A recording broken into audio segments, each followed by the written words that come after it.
हे प्रकरण केवळ एका निष्पाप चिमुकलीच्या हत्येचं नसून संपूर्ण मानवतेला, समाज व्यवस्थेला आणि आपल्या न्याय व्यवस्थेच्या संवेदनशीलतेला ग्रासणाऱ्या एका अत्यंत भयानक आणि पाशवी मानसिकतेचं जिवंत उदाहरण आहे। पुणे जिल्ह्यातील नसरापूर परिसरात घडलेल्या या क्रूर घटनेने प्रत्येक सुजाण नागरिकाच्या मनाचा थरकाप उडवला होता। एका अवघ्या 3 वर्षाच्या निरागस बालिकेसोबत झालेला क्रूरतेचा कळस आणि त्यानंतर संपूर्ण महाराष्ट्राने न्यायासाठी उठवलेला आवाजाचा हा सविस्तर आणि सखोल घटनाक्रम आहे।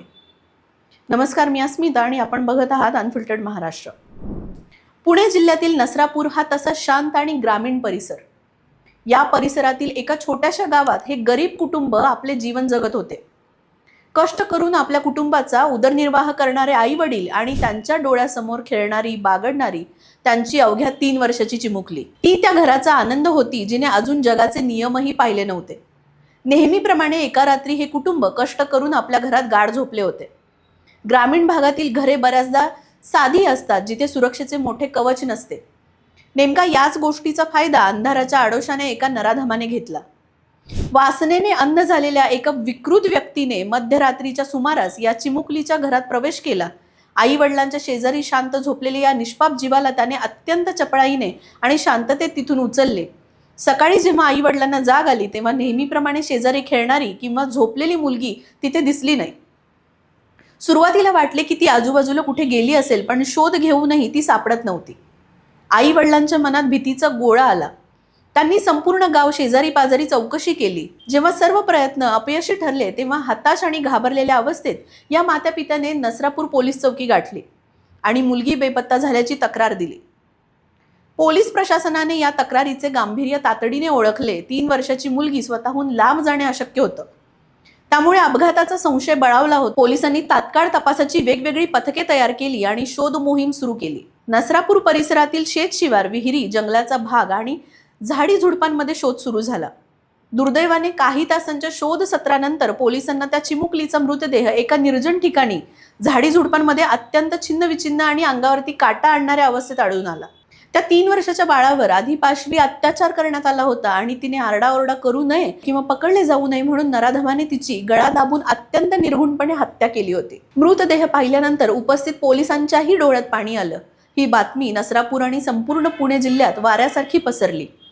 जनमानसात तीव्र संतापाची लाट उसळली। नराधमाला तात्काळ फाशी द्या अशी मागणी करण्यात आली। नागरिक रस्त्यावरती सुद्धा उतरले। या जनक्षोभाची दखल घेत पोलिसांनी तपासाचा वेग प्रचंड वाढवला। संशयित व्यक्तींची धरपकड सुरू झाली। नसरापूर परिसरातील मुख्य रस्ते, दुकाने आणि पेट्रोल पंपावरही सीसीटीव्ही फुटेज तपासण्यात आले। तांत्रिक विश्लेषण आणि मोबाईल टॉवर लोकेशनच्या मदतीने पोलिसांना एका संशयित तरुणावरती शंका आली, जो त्या रात्री त्या परिसरात संशयास्पदरित्या फिरताना दिसला होता। पोलिसांनी त्याला खाक्या दाखवतच त्याचा खोटेपणाचा बुरखा फाडला। त्याने केवळ आपल्या पाशवी वासनेपोटी त्या 3 वर्षाच्या बालिकेला उचलल्याची आणि तिची हत्या केल्याची कबुली दिली। पोलिसांनी गुन्ह्याशी संबंधित सर्व पुरावे, कपडे आणि घटनास्थळावरील नमुने जप्त केले। या प्रकरणाचा खटला फास्ट ट्रॅक कोर्टात चालवला जावा यासाठी प्रशासनाने वेगाने हालचाली केल्या। फॉरेन्सिक टीमने दिलेले पुरावे आणि वैद्यकीय अहवाल अत्यंत महत्त्वाचे होते। पोलिसांनी अवघ्या काही दिवसात शेकडो पानांचे सर्वसमावेशक दोषारोपपत्र न्यायालयात दाखल केले। न्यायालयात जेव्हा हा खटला सुरू झाला तेव्हा संपूर्ण महाराष्ट्राचे लक्ष या निकालाकडे लागले होते। ही मुलगी अत्यंत लहान असल्यामुळे ती स्वतःवर झालेले अन्याय सांगायला जिवंत नव्हती, परंतु तिच्या शरीरावरील जखमा आणि फॉरेन्सिक सायन्सचा रिपोर्ट न्यायालयात आरोपीच्या क्रूरतेची साक्ष देत होते। सरकारी वकिलांनी या केसमध्ये अत्यंत भक्कम कायदेशीर तटबंदी उभारली।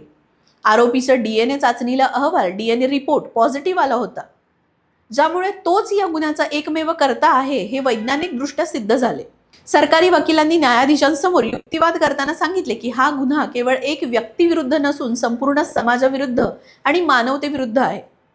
एक 3 वर्षाच्या निरागस जीवाला, जिला चांगल्या आणि वाईट स्पर्शातही फरक समजत नव्हता, तिला अशा यातना देऊन मारणाऱ्या विकृत माणसाला समाजात जगण्याचा किंवा राहण्याचा कोणताही अधिकार नाही। जर अशा गुन्हेगाराला दया दाखवली तर कायद्याचा वचक संपुष्टात येईल। आरोपीच्या वकिलांनी त्याचे वय आणि कौटुंबिक पार्श्वभूमी सांगून शिक्षा कमी करण्याची मागणी केली, परंतु पुराव्यांची साखळी इतकी मजबूत होती की बचावाचा कोणताही मार्ग शिल्लक राहिला नाही। दोन्ही बाजूंचा सविस्तर युक्तिवाद, साक्षीदारांच्या साक्षी आणि फॉरेन्सिक पुरावे तपासल्यानंतर अखेर तो ऐतिहासिक निकालाचा दिवस उजाडला। न्यायाधीशांनी आपला अंतिम निर्णय सुनावला. अत्यंत महत्त्वाची आणि गंभीर निरीक्षणे नोंदवली. न्यायालयाने स्पष्ट केलं की हा गुन्हा अमानुषतेची सर्व मर्यादा ओलांडणारा आहे. हा खटला दुर्मिळातील दुर्मिळ म्हणजे रेअर ऑफ द रेअर या श्रेणीत मोडतो. समाजात लहान मुले ही सर्वात सुरक्षित आणि देवाघरची रूपे मानली जातात. अशा बालकांवर जेव्हा घरातून उचलून अत्याचार होतो तेव्हा सामाजिक सुरक्षिततेचा प्रश्न निर्माण होतो.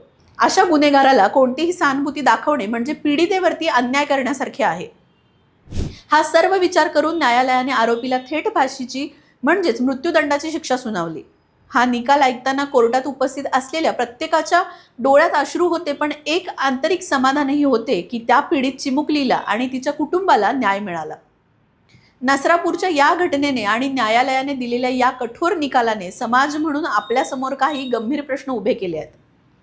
आज कडक कायदे असूनही, फास्ट ट्रॅक कोर्टाच्या माध्यमातून जलद न्याय मिळत असूनही अशा विकृत मानसिकतेच्या घटना का घडतात? लहान मुली आपल्या घरात, परिसरात सुरक्षित कधी होणार? केवळ कायदे कडक करून भागणार नाही, तर अशा नराधमांना समाजात डोकेवर काढता येणार नाही असा धाक निर्माण झाला पाहिजे. न्यायालयाने दिलेली फाशीची शिक्षा अशा गुन्हेगारांच्या मनात जरब बसवण्यासाठी एक अत्यंत आवश्यक आणि मोठा धडा आहे.